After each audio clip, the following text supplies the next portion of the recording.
Hello gang, welcome back to another video. So, nama aku Kicok. Seperti biasa, aku akan bawakan korang adventure travel around Asia.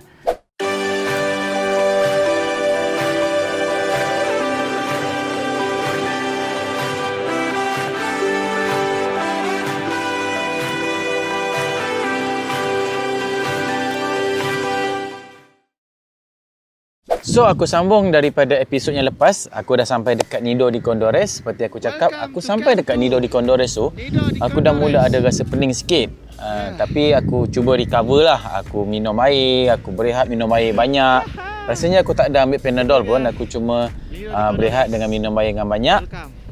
Kemudian pada hari ke-18 tu, kita kena move dekat Camp 3, dekat Camp Cholera setinggi 6,000 meter. Sebenarnya Camp 3 ni ada dua, sama ada Camp Cholera setinggi 6,000 meter ataupun Camp Berlin setinggi 5,940 meter. Kita boleh duduk mana-mana salah satu daripada camp ni, lebih kurang dekat je antara keduanya.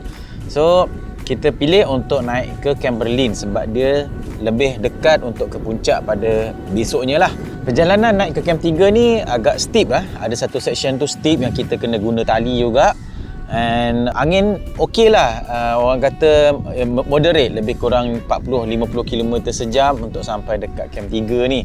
Perjalanan tak lama, lebih kurang 4 hingga 5 jam sampai dekat Camp 3. Dia bagus sikit dekat Camp Cholera tu, kawasannya agak ada batu yang macam kita terlindung sikit lah daripada angin. Cuma dekat toilet dia kat sana, untuk toilet kita gunakan toilet ni, kita guna kemah biasa tu, tapi kat bawah dia tu dia lubangkan dan kita boleh buang air lah dekat situ. Bukan lubangkan tanah, tapi dia lubangkan dia punya tapak kemah tu dan kita kena buang air. Contohnya buang air besar, kita letak surat khabar dan buang air dekat buang air besar dekat surat khabar tu, kemudian kita kena bungkus masuk dalam plastik dan kita kena bawa balik. Di Camp 3 ni aku sampai rasanya awal lah tengah hari, so kita berehat. Petang tu ambil masa untuk berehat sebab malam tu ataupun subuh besoknya sebenarnya kita nak final push untuk ke puncak. So aku tidur malam tu. Sebenarnya sampai dekat Camp 3 tu aku rasa macam okey. Aku rasa macam tak ada MS, tak sama macam aku sampai dekat Nido di Condores malamnya.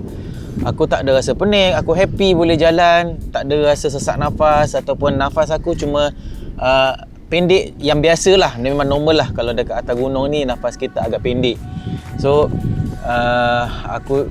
aku confident lah sebenarnya. Aku rasa aku confident aku boleh sampai kat puncak kan. So kemudian aku malam tu pun aku rehat cepat, aku tidur awal. Kemudian pukul 3 lebih kurang gitu guide dah kejut kita supaya ready. Jadi aku pun ready, aku sebahagian pakaian aku dah pakai. Cumanya kemudian aku pakai aku punya helmet, aku punya beanie, aku punya buff. Kemudian aku ada problem bila nak pakai aku punya glove. Lebih kurang sampai nak subuh dah waktu tu. Orang lain semua dah nak jalan dah. Aku punya guide yang second ni dah, guide first dah jalan dengan kawan-kawan aku yang lain. Guide yang kedua ni tunggu aku. So dia dah bising sebab aku lambat. Tapi dia sebabkan dah nak subuh. So aku ambil masa, aku cakap alang-alang lambat aku sembahyang dulu lah, daripada dah jalan nanti kan nak kena berhenti sembahyang pula kan. Okey, so lepas sembahyang aku terus keluar dan aku siap nak berjalan untuk ke puncak. So aku pun mulakan perjalanan. Lambat lah, kira aku second last. Kemudian tak lama lepas tu Anis pula jalan, dia dengan guide yang terakhir. So sebenarnya untuk ke puncak tu kita orang ada 3 guide. So satu guide untuk 2 orang. Jadi aku pun berjalan dengan guide aku. Kemudian sampai guide aku ni dia kena jalan dulu sebab dia kena cover orang yang depan. Jadi akhirnya aku jalan sorang-sorang lah. Kemudian aku rasa kaki aku mula rasa sejuk. Sebenarnya aku dah guna kasut yang bagus dah sepatutnya ni. Aku dah pakai double boot sebenarnya. Tapi aku rasa kaki aku mula rasa sejuk. Tapi aku jalan jugalah, aku jalan dan aku nampak kat bawah sana Anis pun dah mula jalan dengan last guide. Dia jalan slow, aku pun slow. Tapi aku nampak jugalah orang kat depan aku ni, geng-geng aku yang lain. So aku tak lama lepas tu aku pun sampai dekat Pedra Blancas. Pedra Blancas ni lebih kurang 6,100 meter. So Anis masih dekat belakang dan aku nampak seorang tim aku nama dia Anne yang daripada Norway, dia nak turun. So aku cakap, alamak, kenapa dia nak turun kan? Nampak macam okey je kan, dia nampak macam kuat je kan. perempuan lah. Tapi dia memang nampak fit walaupun agak berumur. Tapi dia kuat. Tapi dia kata dia dah tak larat untuk teruskan ke puncak. Dia decide nak turun. So aku tengok pun macam okey lah, tak apalah, biar dia turun. Aku jalan, aku teruskan perjalanan sampai dekat Independencia Camp 6,400 meter. Sebenarnya sepanjang perjalanan tu aku tak tahu, ni dia ceritakan oleh guide yang last tadi, rupa-rupanya semasa dalam perjalanan untuk sampai dekat Independencia ni, Anis jatuh. Dia dah jatuh kali pertama.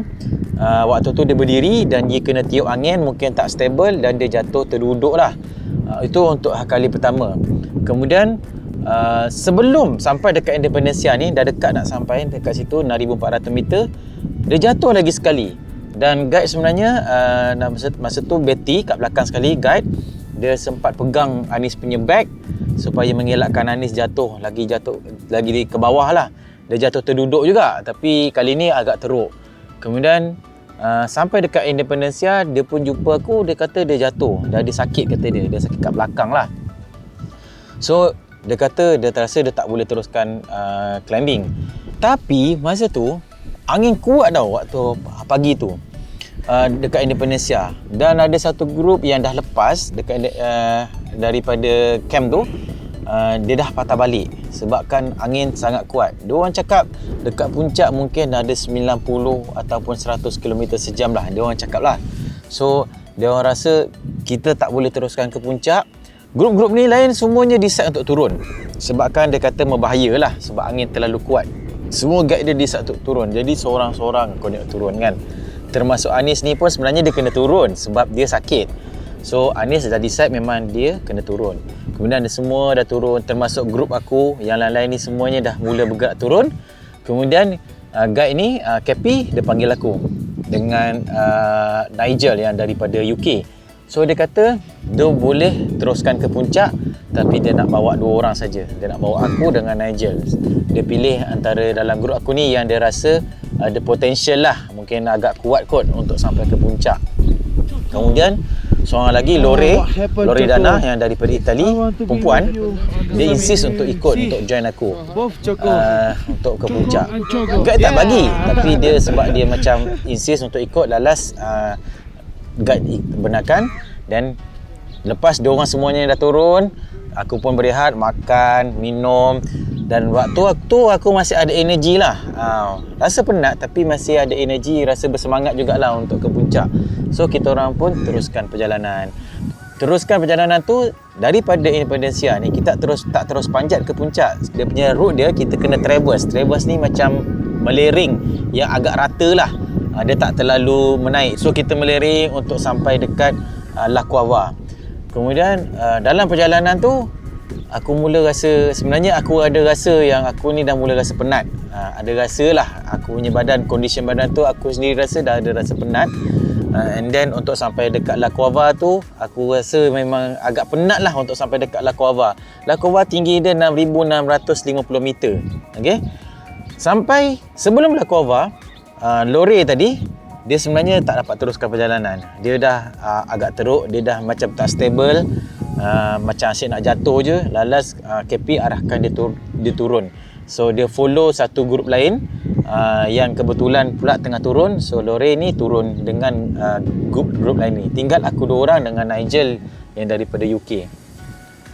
Sampai dekat La Cuava tu, aku sebenarnya ada rasa pening. Aku lapar, macam nak buang air pun ada. Sebenarnya benda tu semuanya adalah simptom AMS lah. Aku dah mula risau lah, ni jangan kena macam dekat Kilimanjaro dulu. Aku dah mula rasa pening. Sebenarnya aku ada rasa ngantuk lagi. So pening, ngantuk, lapar, rasa nak buang air. So aku rehat kejap. Aku pergi buang air. Susah sikit lah nak buang air kat situ sebab nak buka seluar dengan banyak lapis tu. Kemudian aku pun ada tisu tapi tak banyak lah ada. Kemudian aku teruskan. Kemudian selesai tu aku pun jalan dengan guide ni. So daripada La Cuava ni kita ada lagi lebih kurang 300 meter je lah lagi untuk sampai dekat puncak. Tapi yang 300 meter tu aku ambil masa sebenarnya 2 jam untuk sampai dekat puncak. So memang agak pelan lah, pelan sangat, jalan macam siput lah orang cakap kata kan. Aku pun macam dah condition aku dah ngantuk, aku ada rasa ngantuk dan pening sikit. mata aku mula rasa blur, kita lalu dekat di Kanaleta. Di Kanaleta ni kawasan yang macam ada rock and ice yang agak technical sikit lah. So agak bahaya sikit lah kawasan tu, agak licin. Kemudian aku mula rasa ngantuk dan aku macam terlalu penat yang sangat kan. Aku tak tahu nak cakap macam mana, tapi penat yang sangat-sangat penat. So kita jalan melangkah satu, ambil nafas, lepaskan. Jalan lagi satu tapak, ambil nafas, lepas. Satu tapak tu ambil masa. Satu tapak tu je pun aku rasa ambil masa dalam 10-15 saat dah untuk melangkah lagi satu. Satu tapak. Aku tak ada tengok lain, tak nampak keliling langsung. Sikit pun aku tak ada tengok view. Aku cuma tengok tapak kasut guide aku yang kat depan ni. Bila kaki dia melangkah, aku cuba ikut. Aku langkah. Dia langkah satu tapak, aku pun langkah satu tapak. Memang penat je, Masya Allah. Aku tak tahu dia punya penat. Dia punya sebenarnya ia adalah efek daripada altitude lah. Kita dah very low oxygen. Mungkin oxygen saturation kita tinggal, tak tahulah, maybe 60% ke macam mana. So lebih kurang pukul 3.30 aku sampai kat puncak. Itu pun sebenarnya aku sampai macam keadaan separuh sedar lah. Aku rasa macam, kalau kau tengok aku punya video untuk sampai ke puncak ni, masa tu aku pakai GoPro aku tu beku tau. Dekat bahagian lens depan tu beku, ada air katnya, dia beku. So aku punya gambar tu macam blur-blur lah, macam separuh nampak kan. Macam gitulah sebenarnya keadaan mata aku. Yang aku tengok keadaan sekeliling, memang aku separuh nampak sebenarnya, separuh sedar. Aku ada nampak, aku sedar ada Nigel, aku sedar ada Kapi, dan aku sedar ada yang tanda puncak yang ada salib tu. Aku nampak tu. Tapi yang benda-benda lain keliling ni semua yang aku tak ingat langsung. Memang aku tak ingat.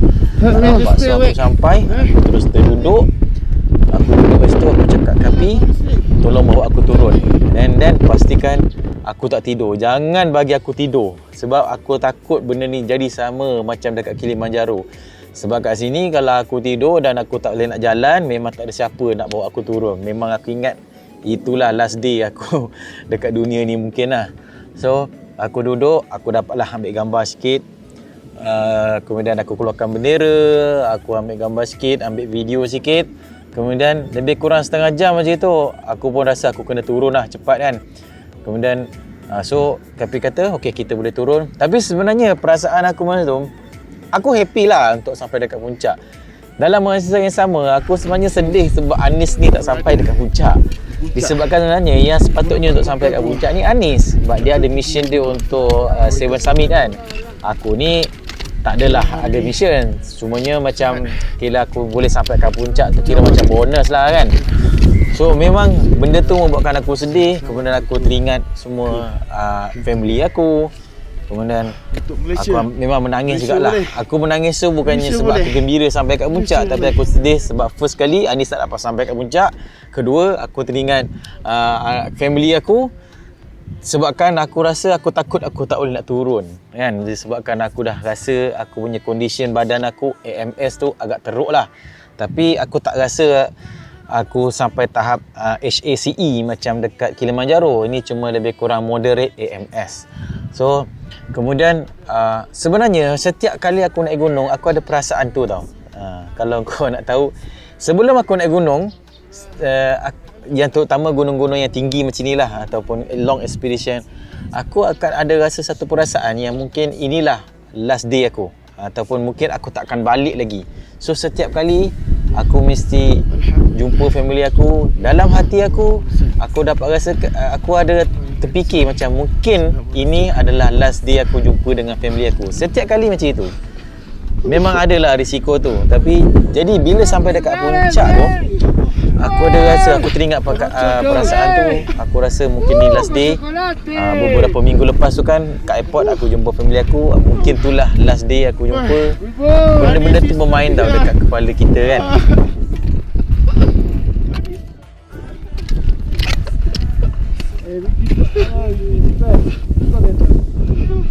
Adi should be here with me.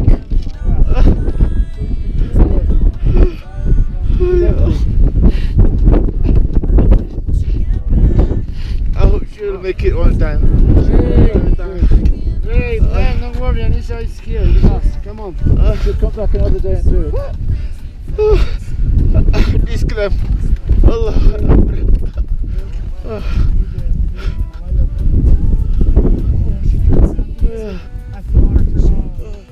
So dekat puncak ni, kemudian lebih kurang pukul 4 itu kita pun nak turun. Si Kepi dia ikat aku, dia ikat tali tau dekat badan aku sebab dia takut aku jatuh sebenarnya sebab keadaan aku yang ngantuk sangat kan. Kemudian kita pun turun sebab ada section-section yang steep lah yang agak bahaya untuk kita turun. Sampai dekat Lakwava pun aku buang air lagi. Masa tu memang aku lembik lah jalan setapak-setapak. Nigel dia agak kuat, dia dapat turun sendiri. Tapi aku yang paling lemah lah kat situ. Turun dalam keadaannya lembik yang amat. Jalan setapak. Dan aku ingat lagi aku sampai dekat Independencia Camp 6,400 meter. Aku ingat lagi masa tu masih dah nak sunset. Kemudian dari situ kita turun. Dekat sana kita punya sunset lambat tau. Maghrib kita lebih kurang pukul 9.30 malam. So lambat. Jadi matahari ni terbenam lambat lah. Siangnya panjang. Jadi aku sampai dekat base camp lebih kurang pukul 10.30 malam. So lebih kurang 1 jam ataupun 1 jam setengah macam tu aku berjalan dalam keadaan gelap lah. Tapi gelap pun tak adalah gelap sangat. Lebih kurang lepas maghrib macam tu kan ada remang-remang cahaya lagi kan. So aku tak guna headlamp pun. Sampai dekat kemah, sampai dekat base camp, semua grup aku turun, semuanya macam congratulate aku, tahniah sampai kat puncak. Tapi dalam masa yang sama, rupa-rupanya diorang punya risau keadaan aku dekat puncak. Diorang sebab apa? Dekat camp 3 masa diorang turun tu angin sangat kuat sampai kemah pun boleh terabur, ada yang terbang. Tapi masa aku sampai tu dia dah pasang balik lah kemahnya. So dia orang sangat risau tengok ke angin macam itu dekat camp 3. Diorang bayangkan aku kat puncak memang lagi teruk lah kan. Sebenarnya masa kat puncak tu okey lah pada aku. Mungkin keadaan aku agak terlindung, tak adalah seteruk sangat. Tak sampai kot 100 km sejam. Mungkin 50 sampai 70 kot agak-agaknya. Tapi alhamdulillah lah aku berjaya turun dekat camp 3. Aku sampai kat kemah dengan keadaan lembik macam itu. Kemudian aku punya seluar pun banyak lapis. Aku nak buang air sampai aku tak larat nak buka seluar, aku terkencing dalam seluar. Kemudian aku masuk dalam kemah dalam keadaan yang sangat lembik. Aku pun baring sebab sebenarnya bahaya kita ke dalam keadaan terlalu letih terus tidur macam itu. Banyak insiden jugalah dekat gunung ni, orang tidur sampai terus tak bangun-bangun, terus meninggal lah orang kata. Jadi aku pun risau jugalah keadaan aku macam tu teruk. Kemudian aku belum sembahyang lagi. So aku sembahyang juga dengan keadaan seluar aku yang ada najis kencing ni tadi. So aku sembahyang juga, tapi tak berbau lah sebab kat gunung macam tu sejuk. Tak ada bau hancing, semua tak ada lah. Tapi kemudian keadaan aku teruk lah. Ada satu gambar aku, dia orang ambil gambar masa tu aku tengah baring. Keadaan muka aku sangat teruk lah. Dan gambar ni sebenarnya masuk surat khabar. Malu jugalah aku keadaan aku tu. Dengan janggut aku masa tu beku. Ada pula makanan ke air yang beku lah warna kuning kat janggut aku. Memang buruk betul lah keadaan aku masa tu. Memang lembik. Dan aku terus tidur. Besok pagi terjaga, dah subuh lah terjaga, aku bangun. Aku rasa alhamdulillah lah aku masih hidup. Sebab aku takut sebenarnya keadaan aku tidur terus aku meninggal. Sebab tu. So pagi tu hari yang ke-20 aku pun bangun. Keadaan aku okey lah. Lemah lagi tapi adalah tenaga sikit kan. Boleh makan. So alhamdulillah lah. Aku yang paling syukurnya aku masih hidup. Tu je. Itu je aku ingat. Aku rasa aku confident aku boleh balik Malaysia lagi. Aku boleh jumpa family aku lagi. Yang itu yang paling penting. So hari tu kita kena turun sampai dekat base camp lah. Hari yang ke-20. Tapi Anis dia sakit. Rupa-rupanya memang dia sangat sakit lah malam tu. Masa dia dah turun, dia duduk dekat camp. Dia pun ada makan ubat aku rasa. Dia punya sakit, dia sangat sakit kat belakang ni. So dia tak boleh bawa beg dia. So kita orang ni dah kemas semua kemah, dah kemas barang-barang. So kita orang ramai-ramai ni share lah, ambil sikit-sikit barang Anis ni. Dan Anis ni turun dengan bawa beg juga, tapi beg dia sangat ringan lah. So turun, sampailah dekat base camp. Kita sampai base camp tu macam dah petang juga lah, lebih kurang pukul 2 macam tu. Sampai kat base camp, kita terus bawa dia pergi kat klinik, base camp klinik. Dan dekat klinik dia orang cakap, okay, Anis kena fly keluar. kena naik helikopter. Dan kebetulan ada seorang climber daripada Russia dan dia kena naik fly keluar juga. Dia kena naik helikopter pada petang tu. So dia dah standby, dia dah kemas semua barang-barang dia. Sebahagian lah, sebab nak bawa helikopter ni dia tak boleh bawa banyak barang. So mostly barang-barang dia aku kena bawa lah untuk turun. Tapi bukan aku bawa, kena guna mules lah bawa keluar. So dia pun ready, kita orang pun sampai kat kemah, celebrate sikit dan makan malam. Kemudian lebih kurang pukul 8 masa tu, helikopter datang dan Anis pun fly keluar sampai dekat Puerto del Inca. Dan dia kata aku daripada Puerto del Inca, dia naik van. Malam tu dia tidur dekat Penitentes sebab dah malam. And the next day barulah dia naik, dia orang arrangekan transport balik ke Mendoza dekat hotel. So yang aku pula, besoknya hari yang ke-21 daripada base camp, terus keluar pergi ke Conferencia. Kita pun bawa satu daypack saja, bag-bag lain semuanya mules yang bawa keluar ke Puerto del Inca. Kemudian tunggu barang-barang yang mules bawa ni tadi, kemudian terus naik van balik dekat Mendoza. Dan sampai malam tu, sampai kat Mendoza aku jumpa Anis. So aku tanya Anis, kau macam mana? Dia kata aku okey je, tapi memang sakit belakang lah. Dia susah nak duduk. Dia boleh baring lah, dia dah susah nak duduk. Duduk macam ni dia susah sebab sakit kat belakang. So kita orang decide, okey lah macam ni, kita besok kita pergi kat hospital. So aku pun minta tolong lah. Aku cakap dengan guide tu, besok boleh tak bawa kita pergi hospital. Tapi entah macam diorang tak membantu sangat. So besoknya hari yang ke-22, aku pun bawa pergi Anis pergi dekat hospital. Masalah sikit lah nak pergi hospital ni. Kita orang naik taksi, and then diorang ni tak kita cakap English, semua cakap Spanish. Sampai dekat hospital pun diorang semua tak ada cakap English. Seorang je dapat, dah lama tu dah pusing-pusing, seorang je seorang mamak ni boleh cakap English. Dan dia bawa, dia tolong kita orang lah, pergi x-ray semua. Rupa-rupanya dia tailbone patah. Tailbone ni sebenarnya macam, kalau kau nak tahu, dia tulang tongking lah. Yang paling ujung tu dia bukan patah, dia ada retak sikit lah. Dia retak sikit. Kemudian itu yang dia menyebabkan dia rasa sakit lah sebenarnya. Kemudian hari tu aku ada jumpa seorang climber agak famous yang daripada Indonesia, nama dia Sofian. Dia pun baru nak naik lah Gunung Aconcagua. Dia dah naik, tapi dulu pada satu masa dulu dia dah naik. Tapi kali ni dia ada bawa 3 orang klien dia yang daripada Indonesia. So tengah hari tu kita orang lunch sama-sama. Kemudian malam tu kita ada celebration dinner, barbecue dengan semua grup kita orang. Kemudian memang celebrate lah kita orang punya kejayaan lah. So yang berjaya sebenarnya betul-betul aku 2 orang je. Tapi yang lain-lain ni sebenarnya dalam naik gunung ni, yang paling berjaya sebenarnya, yang penting kita kena turun. Tak kisahlah sampai dekat puncak ke tidak, yang penting kita turun dengan selamat. Itu adalah satu kejayaan yang paling besar lah. Puncak tu bonus je sebenarnya.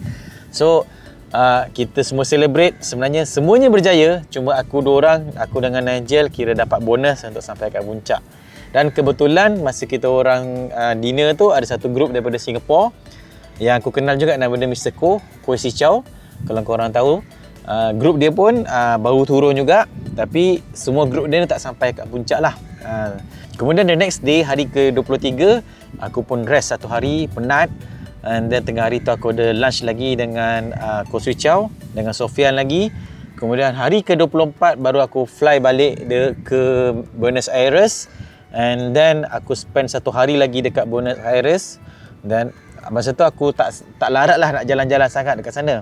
So aku decide, aku rasa macam nak cari masjid lah kan. Susah sebenarnya nak cari masjid sana. Aku pun cari masjid, aku dapat satu alamat masjid ni dekat area Palermo.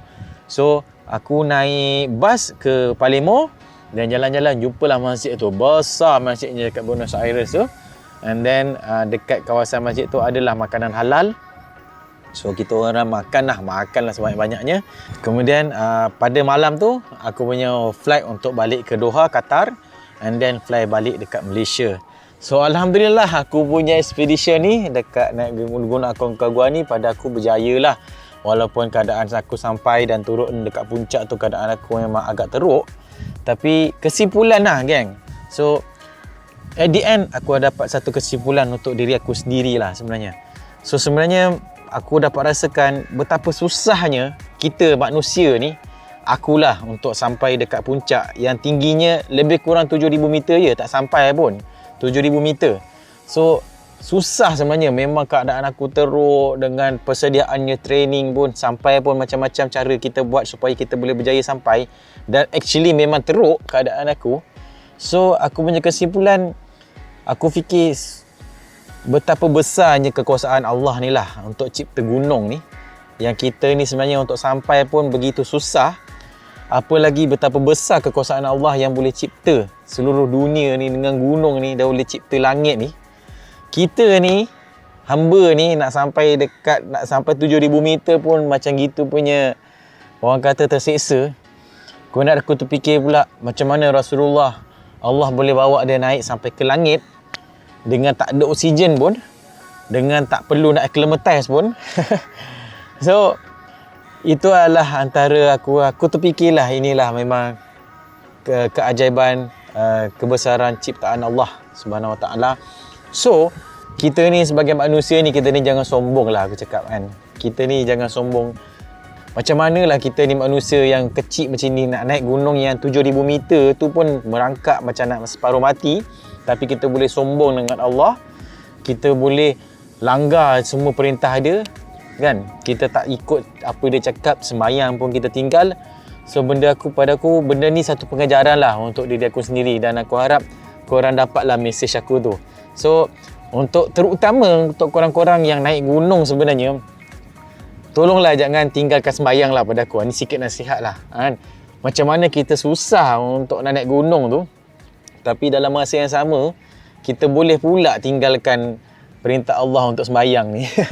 So tak tahulah kau dapat tak poin aku, tapi aku fikir macam itu. Okay gang, so aku rasa aku dah habis ceritakan aku punya adventure travel dekat Argentina ni, dekat South America. Aku harap mungkin ada sikit-sikit benda yang korang boleh refer, terutama macam mana kita nak acclimatize, macam mana kita nak pilih season, macam mana kita nak bersedia dari segi peralatan dan training dan sebagainya. So aku harap video ni ada sikit lah benda ilmu ataupun manfaat yang aku boleh share dekat korang.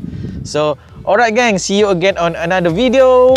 Jangan lupa like and subscribe aku punya YouTube channel. Gang, see you again. Bye bye.